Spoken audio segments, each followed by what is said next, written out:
आपने हमारे चैनल पर फैक्ट्री में इरेजर और पेंसिल बनते तो देख लिया होगा। तो आज हम आपको दिखाएंगे कि हमेशा आपके काम आने वाले पेन यानी कलम फैक्ट्रियों में कैसे बनाए जाते हैं। तो पेन बनाने का काम 3 स्टेप्स में कंप्लीट किया जाता है। Step number 1, outer body making. इस स्टेप में कलम के आउटर बॉडी को बनाया जाता है। इसको बनाने के लिए रॉ मटेरियल में पॉलीप्रोपिलीन को पॉलीमर का यूज होता है। इसे PPC भी कहते हैं। यह वजन में हल्का प्लास्टिक ग्रेनुअल्स होता है। अब इन सभी को मिक्सचर में मिक्स करके एक बड़े से हॉपर में डाल देते हैं। साथ ही इसमें जिस कलर का प्लास्टिक चाहिए होता है उस कलर का प्लास्टिक पॉलीमर भी इसमें डाला जाता है। यहाँ एक वैक्यूम ट्यूब इस PPC ग्रेनुअल्स को बड़े से गर्म भट्टी में ले जाती है, जहाँ पर ये पिघलकर मोल्डिंग मशीन में चले जाते हैं। और कुछ इस तरह से मोल्डिंग मशीन से पेन का आउटर बॉडी तैयार किया जाता है। बिल्कुल इसी प्रक्रिया द्वारा पेन का कैप और रिफिल ट्यूब्स भी तैयार कर लिया जाता है। अब पेन का आउटर बॉडी तैयार हो चुका है। अब स्टेप नंबर 2 में आता है पेन का इनर पार्ट, जिसमें सबसे पहले पेन के इंक यानी स्याही को तैयार किया जाता है। इसको बनाने के लिए नेचुरल वैक्स, उसके साथ वार्निश जो कि शहद जैसा गाढ़ा होता है, और कोबाल्ट को एक साथ एक बड़े से मिक्सर में डाल दिया जाता है और उसे अच्छे से मिक्स कर दिया जाता है। और जिस भी कलर का स्याही या इंक चाहिए होता है उस कलर के पिगमेंट को डालकर मिक्स कर देते हैं और कुछ इस तरह से इंक तैयार हो जाती है। अब पेन का सबसे इम्पोर्टेंट पार्ट बनाया जाएगा, जो कि पूरे पन्ने पर घूम घूम कर उसमें स्याही को छाप देता है। जी हाँ, अब इस चमकीले टाइनी मेटल बॉल्स को बनाया जाता है। इसके लिए स्टील के पतले वायर को बॉल हैंडिंग मशीन में डाला जाता है, जो इन तारों को काट कर कुछ इस तरह से बॉल्स का शेप दे देती है। चलिए इस प्रोसेस को थोड़ा स्लो मोशन में देखते हैं।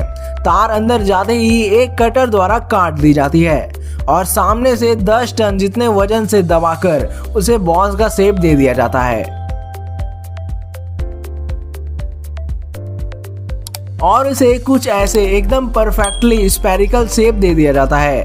अब इस बॉल्स को पॉलिश करने के बाद एकदम चमकदार कर दिया जाता है। तो अब नीब को बनाया जाएगा, जिसमें कि ये छोटी छोटी मेटल्स बॉल फिट होने वाली है।